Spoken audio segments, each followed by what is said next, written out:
essay Pattern of Creativity by S. Chandrasekhar, the author tries to describe the thought process of science and arts persons or creators.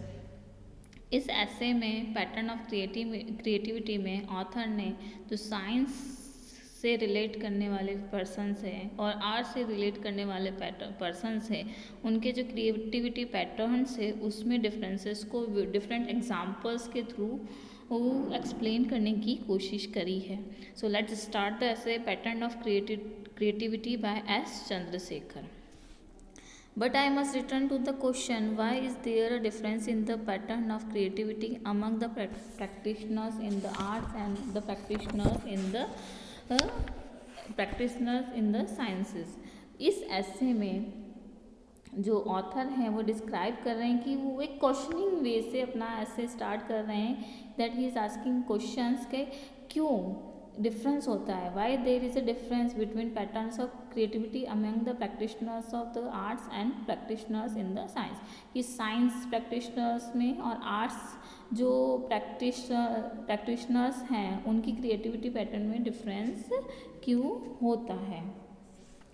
I shall not attempt to answer these questions directly, but I shall make an assortment of remarks which may bear on the answer.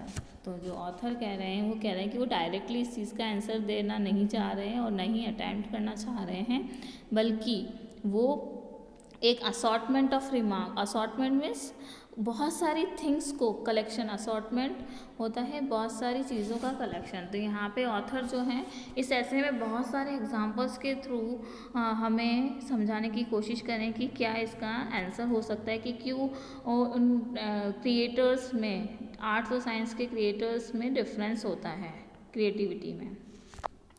First I should like to consider how scientist and poets view one another. और पहले वो ये show करना चाह रहे हैं कि consider कर रहे हैं साइंटिस्ट और पोएट्स होते हैं उनका क्या व्यू होता है.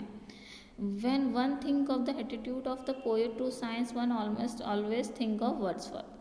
और जब कोई किसी भी पोएट का एटीट्यूड है जो साइंस की तरफ देखना चाहता है, पोएट्स का एटीट्यूड टूवर्ड्स द साइंस देखना चाहता है, तो ही always thinks of Wordsworth and Keats and their oft quoted lines. वो हमेशा वर्ड्सवर्थ जो कि एक फेमस पोएट हैं और किड्स भी बहुत ही फेमस पोएट्स हैं, इनकी जो पोइट्रीज थी काफ़ी फेमस हैं, तो उनके एग्जाम्पल्स लेते हैं, उनके बारे में सोचते हैं, उनकी लाइन्स के बारे में डिस्क्राइब करते हैं.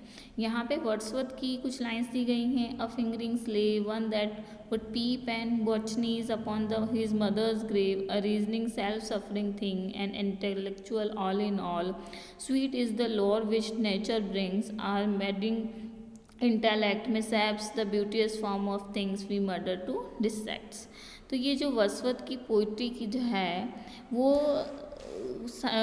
ये एक पोएट्स एपिथेट से ली गई है. वर्ड्सवर्थ की जो पोइट्री है और ये पोइट्री जो होती है ब्यूटी ऑफ नेचर को अप्रिशिएट करती है. एंड ये जो लाइंस हैं वो ये डिस्क्राइब करती है कि नेचर कितना ब्यूटीफुल है, हमारे पास उसको देखने के लिए टाइम नहीं है और ह्यूमंस ने उस नेचर को कैसे रूइन कर दिया है, डिस्ट्रॉय कर दिया है. तो इस तरह से इन लाइंस में वो जो पोएट हैं उनका जो व्यू है विद अ क्रिटिकल माइंड, वो बहुत ही साइंस की तरफ क्रिटिकल थॉट देखते हैं कि साइंस के डेवलपमेंट के साथ साथ हमारे नेचर जो है वो डिस्ट्रॉय होता जा रहा है. और ये जो लाइंस ली गई हैं वो जो वर्ड्सवर्थ की पोइट्री है अ पोएट्स एपिथेट उनसे ली गई है. हमें इसकी इनकी डिटेल्स स्टडी करने की नीड नहीं है, सिर्फ इन लाइंस के थ्रू पोएट ऑथर ये डिस्क्राइब करना चाह रहे हैं कि जो वर्ड्सवर्थ का एटीट्यूड था साइंस की टूवर्ड्स वो बहुत ही क्रिटिकल व्यू था, उनका पॉइंट ऑफ व्यू था साइंस को लेकर, क्योंकि साइंस के डेवलपमेंट के साथ साथ हमारा नेचर जो है वो ह्यूमन जो है उस नेचर को डिस्ट्रॉय कर रहे हैं, रूइन कर रहे हैं.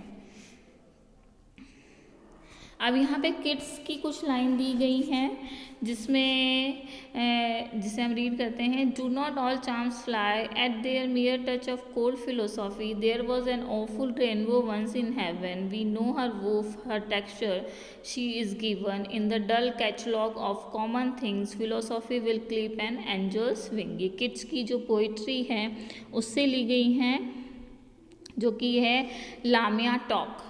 ये पोइट्री है लामिया टॉक, वहाँ पे उसके बारे में डिस्क्राइब किया गया है।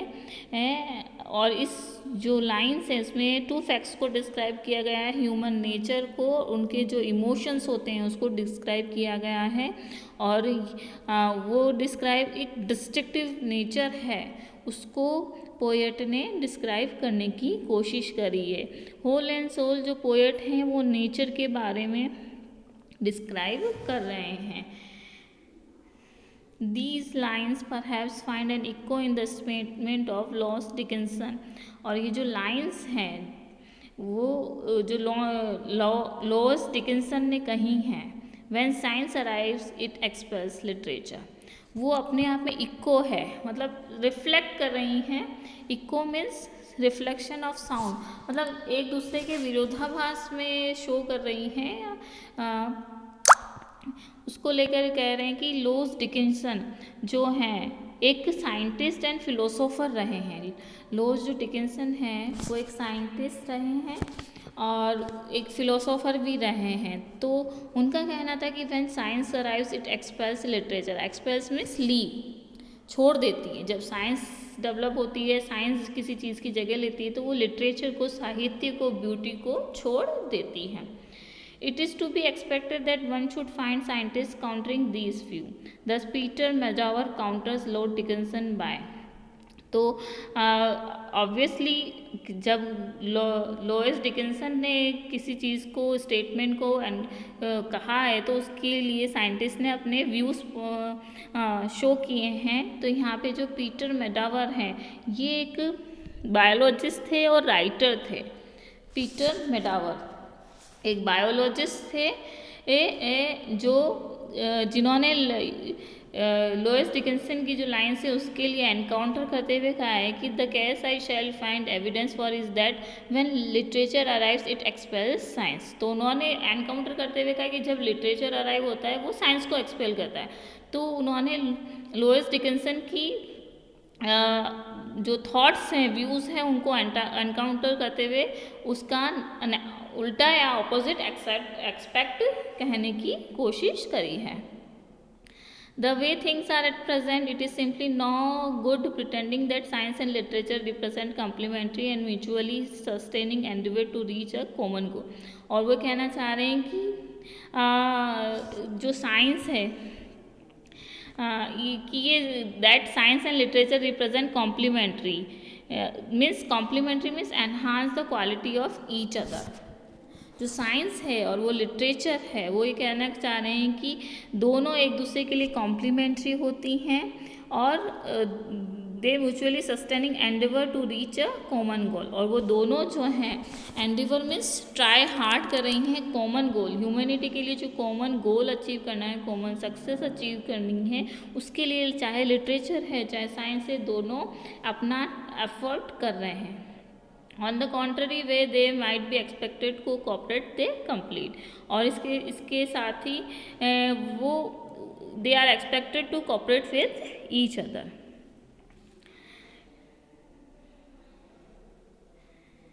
और जो लॉस डिकिंसन का जो स्टेटमेंट था उसके अकॉर्डिंग अगर साइंस जो है वो लिटरेचर को कोऑपरेट नहीं करती तो it is not simply good pretending कि जो साइंस है वो लिटरेचर है वो एक दूसरे को कॉम्प्लीमेंट्री नहीं कर रहे हैं, म्यूचुअली सस्टेन एंडिवर नहीं कर रहे, बल्कि उल्टा ये चीज़ है कि they are trying to cooperate with each other.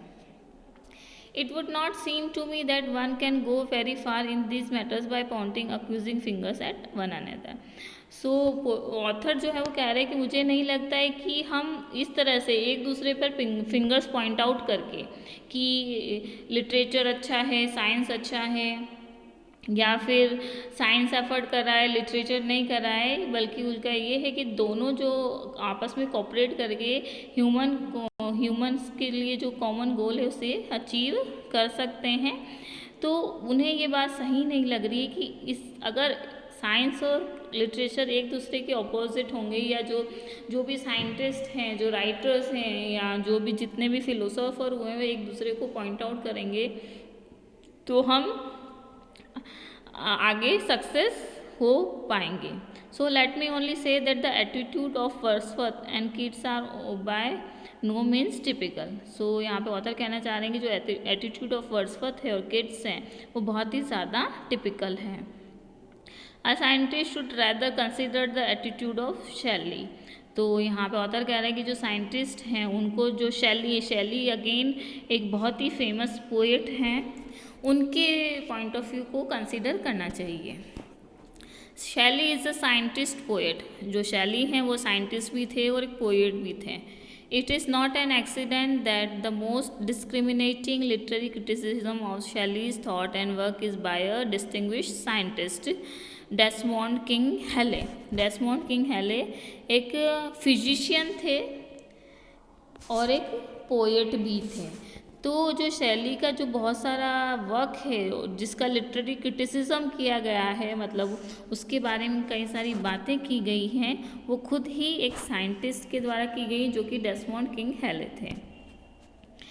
As King Hele has pointed out, Shelley's attitude to science emphasizes the surprising modern climate of thoughts in which he chose to live, and Shelley describes the mechanism of nature with a precision and a wealth of detail unparalleled in English poetry. और डेस्मोंड king हेले का कहना है कि जो शैली का attitude था साइंस पे, जो कि उनकी मॉडर्न क्लाइमेट थॉट को डिस्क्राइब करता है, और इसमें उन्होंने सरवाइव करने के लिए लिव करने के लिए बहुत ज़्यादा एम्फेसाइज किया है। और उन्होंने शैली ने इसमें मैकेनिज़्म ऑफ नेचर भी डिस्क्राइब किया है। तो जो शैली है वो अपनी पोइट्री में साइंस के साथ साथ नेचर को भी प्रिसाइज करते हैं। तो उन्होंने अपनी साइंस को भी बहुत ही ज़्यादा अच्छे से डिस्क्राइब किया है और नेचर को भी बहुत ही प्रिसिशन के साथ, बहुत ही ब्यूटीफुली, प्रिसिशन में प्योरिटी के साथ उन्होंने डिस्क्राइब करने की कोशिश करी है। उनकी जो अनपैरेलल्ड वर्क है इंग्लिश पोइट्री में। तो यहाँ पे लॉयस डिकिंसन के पॉइंट ऑफ व्यू और पीटर मेंटावर के पॉइंट ऑफ व्यू के बाद जो है ऑथर कह रहे हैं कि शैली का पॉइंट ऑफ व्यू बहुत ही अच्छा है, और उससे उसका जो लिटरेरी क्रिटिसिज्म डेस्मोंड किंग हेले ने किया है उसके अकॉर्डिंग शैली ने साइंस और नेचर दोनों के को बहुत ही ब्यूटीफुली अपनी जो इंग्लिश पोइट्रीज़ हैं उनमें बहुत ही ब्यूटीफुली डिस्क्राइब किया है। And here in A.N. Whitehead's testimony, वाइटहेड जो थे एक मैथमेटिशियंस थे। A.N. Whitehead जो एक मैथमेटिशियंस थे और ऑथर भी थे। उन्होंने अपनी टेस्टोमनी मीन्स अपने जो व्यूज़ प्रेजेंट किए हैं उनके बारे में, जो एक तरह से वैसे बेसिकली इसका मीनिंग होता है गवाही, उनके बारे में जो अपना पॉइंट ऑफ व्यू डिस्क्राइब किया है वो है शैली के लिए ही इन्होंने किया है। एंड वाइटहेड जो कि एक मैथमेटिशियंस थे और ऑथर भी थे। Shelley's attitude to science was at the opposite pole to that of Wordsworth. उन्होंने कहा कि जो शैली का साइंस की तरफ एटीट्यूड है वो वर्ड्सवर्थ से बिल्कुल अपोजिट है, क्योंकि वर्ड्सवर्थ की जो लाइन्स हमने स्टडी करी उसमें उन्होंने साइंस के डेवलपमेंट को बहुत ही और साइंस के डेवलपमेंट के से नेचर को रूइन होते हुए बताया है, जबकि शैली ने दोनों के कॉम्बिनेशन को यूज़ करते हुए अपनी पोइट्रीज लिखी हैं साइंस और नेचर के। ही लव्ड इट, और जो है वो ये मैथमेटिशियंस थे एंड वाइटहेड, उन्होंने उसको बहुत ही पसंद किया है। And is never tired of expressing in poetry the thoughts which is suggest. और जो शैली थे वो साइंस और नेचर दोनों को इतना पसंद करते थे कि वो ये सब चीज़ें साइंस को स्पेशली अपनी पोइट्री में बहुत ही अच्छी तरीके से प्रेजेंट करते थे। It symbolism to him joy, peace and illumination, और वो उनको joy, peace and illumination present करते थे। तो डेस्मोंड किंग हेले एंड A.N. वाइटहेड जो हैं वो शैली के एटीट्यूड को ज़्यादा प्रेफरेबल मानते हैं, क्योंकि उन्होंने साइंस और नेचर के कॉम्बिनेशन के साथ डेवलपमेंट की बात कही है, और ऑथर भी इन्हीं के पॉइंट ऑफ व्यू को कंसिडर करते हैं. I should like to read two examples from Shelley's poetry which support that has been said about him. The first example is from The Cloud, which fuses together a creative myth, a scientific monograph, and a gay picturesque tale of cloud adventure. और यहाँ पे जो author है वो कह रहे हैं कि मैं 2 एग्जाम्पल्स और रीड करना चाहता हूँ. शैली की पोइट्रीज हैं जो कि उनकी बातों को सपोर्ट करती हैं. पहला जो एग्जाम्पल है वो उनकी जो पोइट्री है वो क्लाउड से लिया गया है, जो कि फ्यूजेस टुगेदर क्रिएटिव मिथ, एक इमेजिनेटिव थॉट क्रिएट करता है, जो कि साइंटिफिक मोनोग्राफ मीन्स मैनेजमेंट को लेकर, एंड अ गे पिक्चर्स को एक, और क्लाउड एडवेंचर की एक फेक पिक्चर्स को, एक फेक स्टोरी या इमेजिनरी स्टोरीज जिसे हम कह सकते हैं, उसको लेकर डिस्क्राइब किया गया है क्लाउड में. साइंस एंड नेचर, क्लाउड यहाँ पे नेचर को शो कर रहा है, और साइंस की जो मैनेजमेंट है इमेजिनेटिव थॉट्स के साथ उन्होंने अपनी क्लाउड पोइट्री में डिस्क्राइब किया है, जिसका एग्जाम्पल ऑथर डिस्क्राइब करने की कोशिश कर रहे हैं. I am the daughter of the earth and water and the nursling of the sky. I pass through the course of the ocean and the shores. I change but I cannot die, for after the rain when never a stain, the pavilion of heaven is bare, and the winds and the sunbeams with their convex gleams build up the blue dome of air. I silently laugh at my own canotap, and out of the caverns of rain, like a child from the womb, like a ghost from the tomb, I arise and unbeat it again. तो इन lines में जो कि शेली की poetry है, उन्होंने जो कि the cloud से ली गई है, उसमें इमॉर्टेलिटी ऑफ नेचर, जो नेचर की इमॉर्टेलिटी है, नेचर जो कभी डिस्ट्रॉय नहीं होता, उसको साइंस के साथ कंबाइन होके डिस्क्राइब किया है. हम इन लाइंस की डिटेल स्टडी नहीं करेंगे, बस इतना जानेंगे कि इसमें जो क्लाउड्स पोइट्री हैं उसमें उन्होंने इमॉर्टेलिटी और साइंस और नेचर को कॉम्बिनेशन करके उसका ब्यूटीफुली उसको डिस्क्राइब करने के लिए है कि कैसे साइंस के डेवलपमेंट्स के साथ और कैसे नेचर के साथ हम जो इतना ब्यूटीफुली हमारी जो वर्ल्ड है वो डेवलप हो रहा है. The second example is from a Prometheus Unbound, which has been described by Herbert Reed as the greatest expression ever given to humanity's desire for intellectual light and spiritual liberty. और जो दूसरा example है उनकी जो lyrical drama है, ये एक प्रोमेथेउस unbound एक लिरिकल ड्रामा है. उसमें उन्होंने जो कि जिसके बारे में हर्बर्ट ने लिखा है दैट कि ये greatest expression ever given to humanity desire, और ये बहुत ही ग्रेटेस्ट एक्सप्रेशन है जो कि ह्यूमैनिटीज़ की डिज़ायर्स को इंटेलेक्चुअल लाइट के साथ और स्पिरिचुअल लिबर्टी के साथ डिस्क्राइब करती है. जो लिरिकल ड्रामा जो शैली ने लिखा है प्रोमेथेउस अनबाउंड, उसमें बहुत ही जो थॉट्स प्रोसेस है बहुत ही ग्रेट है, जिसमें ह्यूमैनिटी जो मानवता की डिज़ायर बहुत ही इंटेलेक्चुअल के साथ और स्पिरिचुअल, इंटेलेक्चुअल यहाँ पे साइंस को डिनोट करता है, स्पिरिचुअलिटी यहाँ लिटरेचर को डिनोट करती है, उसकी लिबर्टी के साथ उसे डिस्क्राइब करने की कोशिश करी है. तो जो ऑथर हैं वो कह रहे हैं कि वर्ड्सवर्थ और किड्स का एटीट्यूड साइंस की तरफ इतना पॉजिटिव नहीं है, जबकि शैली का जो एटीट्यूड है वो साइंस एंड लिटरेचर दोनों को कॉम्बिनेशन के साथ लेकर ही चलता है. The lightning is in his slave heaven's utmost deep give up her stars, and like a flock of ships they pass before his eyes are numbered and roll on. The tempest is his stead, he strides the air, and the abysses shout from her depth laid bare. Heaven has thou secrets, man unveils me, I have none. So here again Shelley describes about that humanity through science and literature. तो इन lines में भी जो है शैली ने जो कि उनकी लिरिकल ड्रामा है प्रोमेथेउस अनबाउंड, उसमें ह्यूमैनिटी को डेवलपमेंट के लिए, उनकी डिज़ायर के लिए साइंस एंड लिटरेचर की क्यों बहुत ही ब्यूटीफुली डिस्क्राइब किया है। तो जो ऑथर है वो वर्ड्सवर्थ और कीट्स को कंसीडर करने से बेटर है शैली की जो थॉट्स प्रोसेस है उनको कंसीडर करना ज़्यादा बेटर समझते हैं। तो अभी तक के इस वीडियो में हमने देखा जो ऑथर हैं वो साइंस के प्रैक्टिशनर्स और आर्ट्स के प्रैक्टिशनर्स की थॉट प्रोसेस के जो डिफरेंस है क्रिएटिविटी को लेकर, पैटर्न ऑफ क्रिएटिविटी को लेकर उसके बारे में डिस्क्राइब करते हैं। उसके लिए वो वर्ड्सवर्थ है, शैली हैं, पीटर मैकडावर हैं, डेसमोंड किंग हैले हैं और इसके अलावा लॉइस डिकिंसन हैं, शैली हैं, इनके थॉट्स को डिस्क्राइब करते हैं।